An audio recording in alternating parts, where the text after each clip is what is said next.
লেওরা এবার কি হবে? তখন পই পই করে বললাম, লেওরা এক জায়গায় বসে না থেকে তাড়াতাড়ি ঠাকুরের অর্ডারটা দিয়ে ঠাকুরটাকে নিয়ে চলে আয়। তো ওটা আমাদের বলছো কেন? ঠাকুর নিয়ে আসা আর অর্ডার দিয়ে আসা দায়িত্ব তো তুমি ছিলে। চুপ! সুধীর ভাই আমার যত বড় মুখ না তত বড় কথা।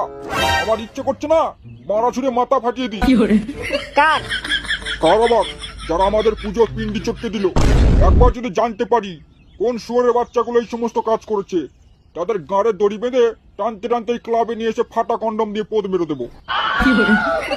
এই আমি তাহলে প্রথম নাম্বার থাকছি, হ্যাঁ? শান্তির ছেলে, পোদ মারার আগে হ্যান্ডেল মারা শেখ।